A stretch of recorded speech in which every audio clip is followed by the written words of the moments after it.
ಭಾಳ ದುಃಖದ ವಿಷಯ.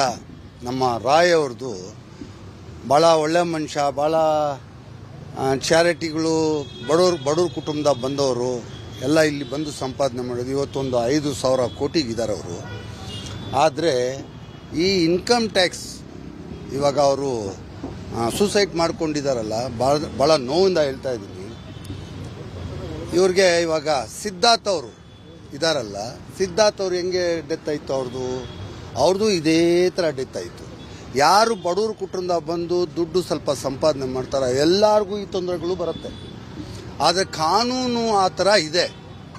ಏನು ಕಾನೂನು ಏನಿದೆ ಅಂದರೆ, ಇವಾಗ ನನಗೆ 131 ಕೋಟಿ ಟ್ಯಾಕ್ಸ್ ಕಟ್ಟಿ ಅಂತ ನೋಟಿಸ್ ಬಂದಿದೆ. ಅದಕ್ಕೆ 1 ಪೈಸಾನೂ ಟ್ಯಾಕ್ಸ್ ಬರಲ್ಲ. ಬರೀ ಲ್ಯಾಂಡ್, ಅದು ಜೈನ್ ಡೆವಲಪ್ಮೆಂಟ್ ಕೊಟ್ಟಿದ್ದೀವಿ. ಆ ಲ್ಯಾಂಡ್ ಮೇಲೆ ಕ್ಯಾಪಿಟಲ್ ಗೈನ್ ಅಂತಾರೆ. ಕ್ಯಾಪಿಟಲ್ ಗೈನ್ 131 ಕೋಟಿ. ಸೇಲ್ ಮಾಡಿ ದುಡ್ಡು ಬಂದ್ರಲ್ಲ ಟ್ಯಾಕ್ಸ್ ಕಟ್ಟೋಕ್ಕೆ, ಸೇಲೇ ಆಗಿಲ್ಲ ಅಂದ್ರೆ ದುಡ್ಡು ಎಲ್ಲಿ ಕಟ್ತಾರೆ. ಒಂದು ನನಗೆ ಆಗಿರೋ ಘಟನೆಗಳು. ಆಮೇಲೆ ನಾನು ಉಮ್ರಾ ಚಾರಿಟಬಲ್ ಫೌಂಡೇಶನ್ ಅಂತ ನನ್ನೊಂದು ಟ್ರಸ್ಟ್ ಇದೆ. ಆ ಟ್ರಸ್ಟಿಂದ ಒಂದು 160-180 ಕೋಟಿವರೆಗೂ ನಾನು ಚಾರಿಟಿ ಕೊಟ್ಟಿದ್ದೆ. ಅದು ನನ್ನ ಸ್ವಂತ ದುಡ್ಡು, ನನ್ನ ಸ್ವಂತ ಇದರಿಂದ ಸಂಪಾದನೆ ಮಾಡಿರೋ ದುಡ್ಡು. ಅದು ಬೇರೆ ಒಂದು 8-9 ಕಂಪ್ನಿಯಿಂದ ಬಂದಿರೋ ಲಾಭದಿಂದ ಆ ಕಂಪನಿಗೆ ನಾವು ಡೊನೇಷನ್ ಕೊಟ್ಟು ಇವಾಗ ಅದು ಚಾರಿಟಿ ಮಾಡಿದ್ವಿ. ಆ ಡೊನೇಷನ್ ಕೊಟ್ಟಿದ್ದಂತ ಹೇಳ್ಬಿಟ್ಟು ನನ್ನ ಮೇಲೆ 8 ಕೇಸ್ ರಿಜಿಸ್ಟರ್ ಮಾಡ್ತಾರೆ, ಚಾರಿಟಿ ಕೊಟ್ಟಿದ್ದೀನಿ ಅಂತ. ಇನ್ಕಮ್ ಟ್ಯಾಕ್ಸ್ನವರು ಎಲ್ಲರೂ ಭಯ ಬೀಳ್ತಾರೆ. ಇಲ್ಲಿ ನಾನು ಹೇಳ್ದಂಗೆ ಯಾರು ಹೇಳಲ್ಲ.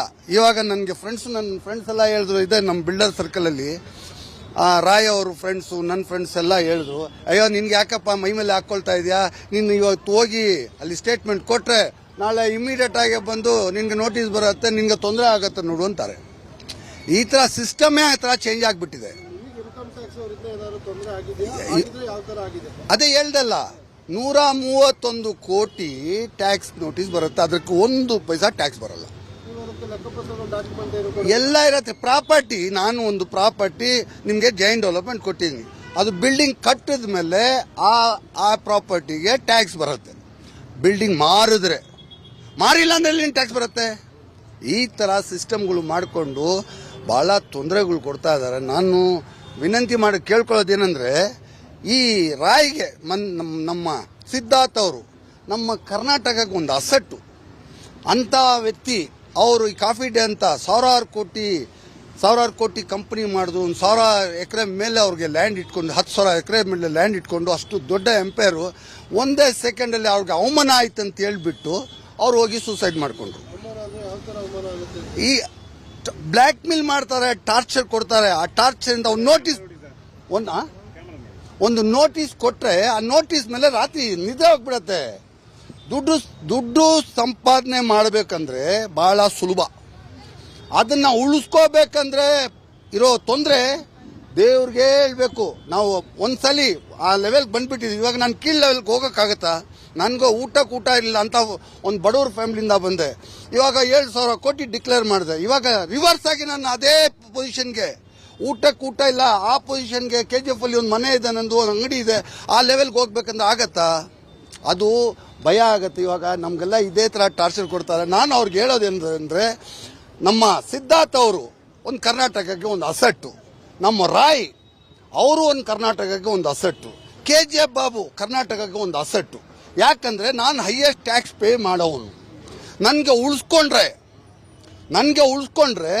ಸಿದ್ಧಾರ್ಥ್ ಅವ್ರಿಗೆ ಉಳಿಸ್ಕೊಂಡ್ರೆ, ರಾಯ್ ಅವ್ರಿಗೆ ಉಳಿಸ್ಕೊಂಡ್ರೆ, ಲಕ್ಷದಲ್ಲಿ ಒಬ್ಬನು ಒಂದೇ ನಿಮಿಷ, ಅದೇ ಹೇಳ್ತೀವಿ.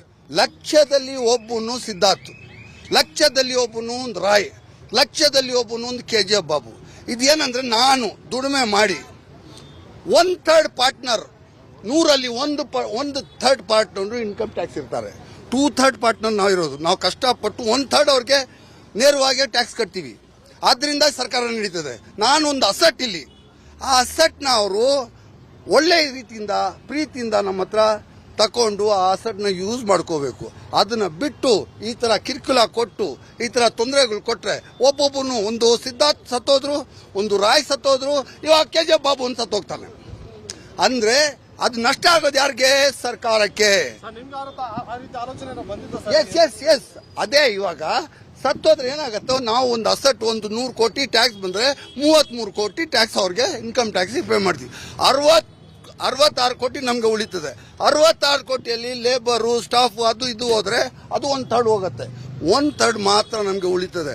ನಾವು ಕಷ್ಟಪಟ್ಟು ಇನ್ಕಮ್ ಟ್ಯಾಕ್ಸ್ ಕಟ್ತೀವಲ್ಲ, ಅದನ್ನ ನಮ್ಮಂತವ್ರನ್ನ ಉಳಿಸ್ಕೋಬೇಕು ಅಂತ ನಾನು ವಿನಂತಿ ಮಾಡಿ ನಮ್ಮ ಅಫಿಷಿಯಲ್ಸ್, ಯಾವುದು ಇನ್ಕಮ್ ಟ್ಯಾಕ್ಸ್ ಅಫಿಷಿಯಲ್ಗೆ ನಾನು ಒಂದು ರಿಕ್ವೆಸ್ಟ್ ಮಾಡಿ ಹೇಳೋದೇನೆಂದ್ರೆ, ಅವ್ರಿಗೆ ಒಂದು ಒಳ್ಳೆ ಬುದ್ಧಿ ಬಂದ್ರು ಈ ತರ ಟಾರ್ಚರ್ ಕೊಡಬಾರ್ದು. ನಮ್ಮನ್ನು ಉಳಿಸ್ಕೊಂಡ್ರೆ ಸರ್ಕಾರ ನಡೀತದೆ, ಟ್ಯಾಕ್ಸ್ ಬರುತ್ತೆ, ರೆವೆನ್ಯೂ ಬರುತ್ತೆ ಅಂತ ನಾನು ಕೇಳ್ಕೊಳ್ತಾ ಇದ್ದೀನಿ. ಏನಾದ್ರು ಹೆಚ್ಚು ಕಡಿಮೆ ಮಾತಾಡಿದ್ರೆ ದಯವಿಟ್ಟು ಕ್ಷಮೆ ಮಾಡಬೇಕು. ನನ್ನ ಮಾತಲ್ಲಿ ನಾನು ತಪ್ಪಾಗಿದೆ, ಅದಕ್ಕೂ ಕ್ಷಮೆ ಮಾಡಬೇಕು. ಮೀಡಿಯಾ ಯಾರಂದ್ರೆ ನನಗೆ ಶಕ್ತಿ. ಮೀಡಿಯಾ ಯಾರಂದ್ರೆ ನಮ್ಮ ಅಣ್ಣ ತಮ್ಮಂದು.